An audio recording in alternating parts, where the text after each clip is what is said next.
Do you ever get stuck in your own head trying to solve a problem or communicate something effectively, or even just figure out your next move and nothing seems to work and you're just staying stuck? After years of working with top performers and geniuses in my Genius Lab, I have discovered that the most brilliant people aren't thinking harder, they're thinking differently. And one of the things they're doing is flipping the camera, and they're looking at things through multiple points of view.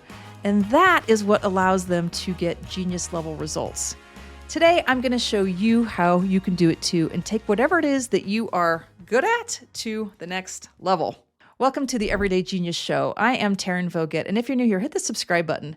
This is the fourth video I am doing in a 5-part mini-series on the 5 strategies of genius I've discovered in my Genius Lab. And you can get an overview by checking out episode 3 called 5 Strategies of Genius. But this 4th strategy of genius is a powerful one, and it's the one I call looking at things through multiple points of view. Now, the cool thing about this strategy is I promise you are already using it. I'm just going to help you bring some conscious awareness to it and then help you really take it to the next level to get more genius results in whatever it is you care about. So what are the multiple points of view and how do you use them? There are really 3 points of view.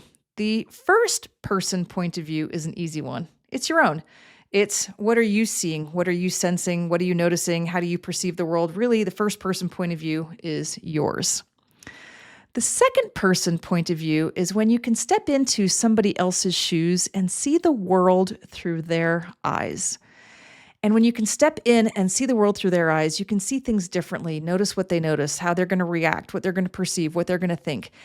As humans, I think we do this very intuitively. We're always shifting into that second person point of view. It could be seeing the world through our kids' eyes or our partner's eyes or our customer's eyes or our friend's eyes. I think we do this very naturally and very intuitive. We just kind of quickly imagine what they're going to think or perceive as a situation happens, and then we pull that information in and then we process it through our own point of view.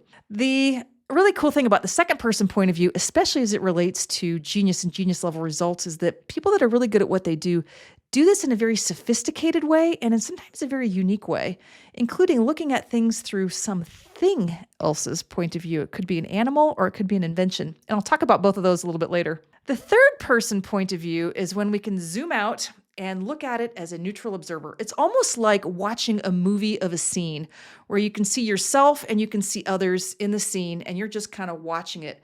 And that's that third person neutral observer zoomed out point of view where we can get information that way and pull it in. So those are the 3 points of view: first person, second person, and third person neutral observer. And people that are really good at what they do, and I've noticed this in my Genius Lab, are shifting between these points of view very rapidly and in a very brilliant way.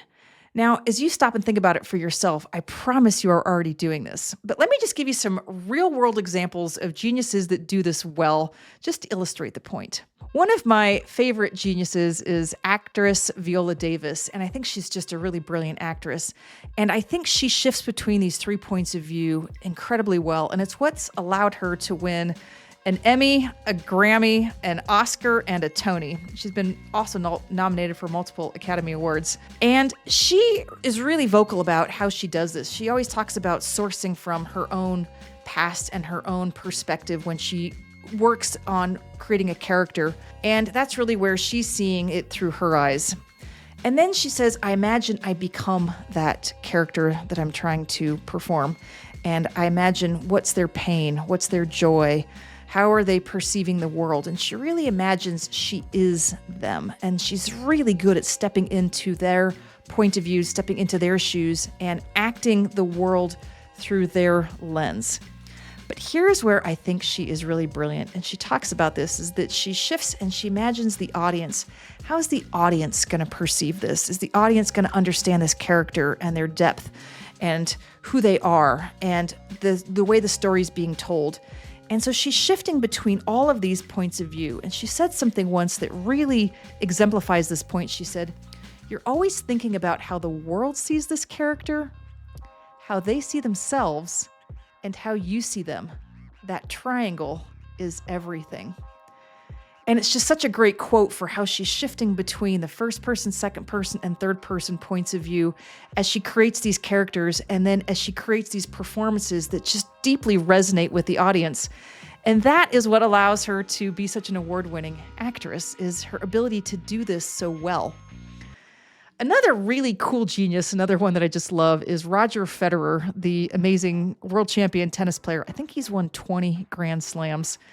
He gave a really cool commencement address, I think it was at Dartmouth, where he talks a lot about his mental game of tennis and how he's thinking about the game. But he is a great example of an athlete who is thinking about things in these multiple points of view. And he said one time that tennis is a game of perspectives. And so he's obviously looking at tennis through his own point of view. How is he perceiving the game, playing the game, what's his mental game, all of that. But then he is really good at shifting to that second person point of view and imagining his opponent. And he said one time that in tennis, you have to be a bit of a mind reader.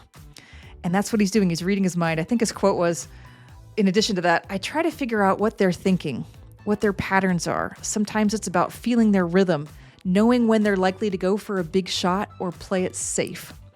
So he gets inside the mind of his opponent and he imagines how they are playing the game. And then he shifts back to himself and he has all that information with which to then play his opponent, but with a lot more information about how to play his opponent. And he's very conscious about studying his opponent and getting inside their head and really understanding the game from their point of view. And then he said something interesting. He says that even mid-game, he often imagines he's the coach. And he zooms out and he says he pictures himself as the coach and notices how the game is being played. What's the rhythm of the game? What's the tempo? What's the style of the game? Kind of how are things going? Kind of as a coach would see it with the two players in the game. And so he's shifting between those 3 points of view and those multiple perspectives. He even talks about imagining what the audience is thinking or how the audience is watching the game. And so he's just really facile at playing the game with all of these different perspectives in mind and shifting between them multiple times even during a match. And that is what allows him to be a truly world championship tennis player. Another really cool example of a genius is James Dyson. Now, James Dyson is the inventor of the dual cyclone bagless vacuum cleaner, the Dyson Vacuum, which I happen to own and I love. Now, James Dyson is really good at shifting between these different points of view, and he is an industrial designer. And he said one time that he imagined somebody vacuuming their home and how annoyed they must be that the current vacuum cleaners at the time would lose suction because the bags would get full and it would cause the vacuum to lose suction, and how annoying it must be to be vacuuming a home and have your vacuum cleaner lose suction. And that's a great example of him imagining himself in somebody else's point of view, somebody in their home vacuuming and perceiving a problem. And so that's what inspired him to solve the problem.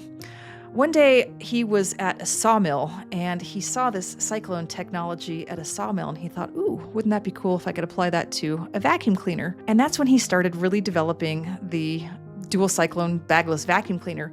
He made over 5,200 prototypes of this.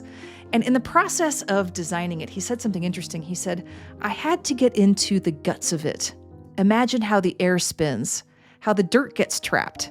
It's about feeling the problem as if you are part of it. And this is a great example of an inventor stepping into that second person point of view and imagining he was the air inside of a vacuum. He was the dust particles inside of it. He was all of the sort of bits and bobs and machinery inside of this invention and how it was all working.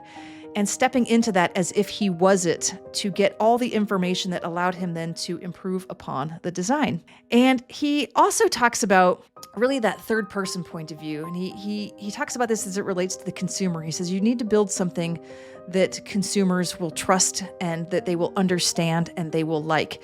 And so he was really good at imagining he was the marketplace and how his invention would be perceived and received in the market and how they would understand it and resonate with it. And by shifting between all of these points of view, he created something really sensational, which is the Dyson Vacuum. And he's since gone on to create a lot of other really innovative products. And so as inventors, I've also noticed this in my Genius Lab. They're really good at looking at things through something else's point of view, not always someone else's point of view, but very good. And they're very intuitive about shifting between these points of view to get information that allows them to create really spectacular inventions. So, how can you apply this strategy in your own life? Well, first of all, think of something that you're already good at or that you want to get better at. And notice, how are you already using these 3 points of view? Because I promise that you are. I think it's something that we do very intuitively, but I coach a lot of people to get better at whatever it is they want to do. And oftentimes, this is an area where when somebody can more intentionally shift between these points of view, they can get a lot better, a lot faster. So how can you do this? Well, first of all, take something that you're good at and just imagine, what are you already doing and noticing and perceiving through your lens? What's your mental game? How are you thinking about it? What are you picking up on as information? All of that. Just kind of notice, like, what is your point of view? And then think about how you can step into that second person point of view. Now, it could be somebody, it could be a customer, it could be someone on the other side of your art or your writing or your design or whatever it is you're doing. Like, what is the other side, and how can you more intentionally step in and see the world through that other side's point of view? I once had an animal communicator in my Genius Lab, and she was really good at stepping into the perspective of the animal and seeing the world through the animal's point of view. And that's what allowed her to be a great animal communicator. So it's not always somebody, it could be something like an animal. This one woman, her name was Temple Grandin. She was a real genius. She completely revolutionized the meat processing facilities. And how she did that was, she said she imagined she was the cow, and that how the cow moved through this meat processing facility and where it was getting really agitated and anxious and upset and causing problems in the process. And she imagined she was the cow, noticed what the cow was noticing, and then took all that information to completely redesign it. And she created things that were more curved and changed the lighting in these facilities and made sure that different sounds and visual objects were no longer present. And by imagining she was the cow, she was really able to design something that was much more relaxing for the cow and created a better process for the whole entire facility. And this has, to this day, revolutionized meat processing facilities. So how can you take whatever it is you're doing and perceive it through the lens of somebody or something, whether it's an animal or even parts of an invention? And that's powerful. So think about how you can do that more consciously and what more information you can gather as you step into that point of view.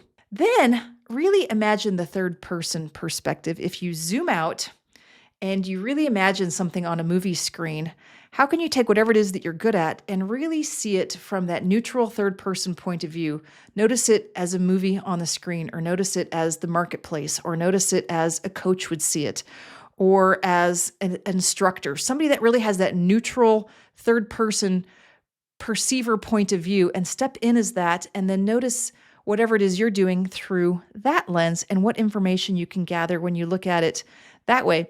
Whenever you see people kind of leaning back and going like this, it's often when they are looking at something from that neutral third person point of view. Body language is often what helps us get into that mode where we can look at things, and it's kind of a lean back, look at it neutrally mode. So sometimes you can just lean back and use your body to kind of help you get into that mode. Another really cool way you can use this strategy is to get pieces of paper, just literally pieces of paper, and put them on the floor, first person, second person, third person observer, and then pick what you want each one to be. Yourself obviously is the first one, and then the second person could be one or many of these, and then the third person, and step onto each piece of paper and really imagine that point of view as you're on that. And as you step between each piece of paper, you can really get a lot of information about a situation or whatever it is you're working on very quickly. Sometimes I coach executives and leaders to do this because it really helps get a lot of information about other people's point of view very quickly, and then to make better decisions. So there's so many ways you can use that, but sometimes just really anchoring it on the floor and stepping in more intentionally into those points of view can really help you. So I hope that helps you on your journey to genius, looking at things through multiple points of view. As always, thank you for letting me share my greatest passion with you, which is sharing strategies of genius and how you can take those and get to the next level of whatever it is you care about. Hit the subscribe button and get notified on when the next episode drops, because we are going to cover the fifth strategy of genius in this mini-series around continuous improvement loops. And that is a very powerful strategy of genius. So I look forward to continuing our conversation about your genius on the next episode.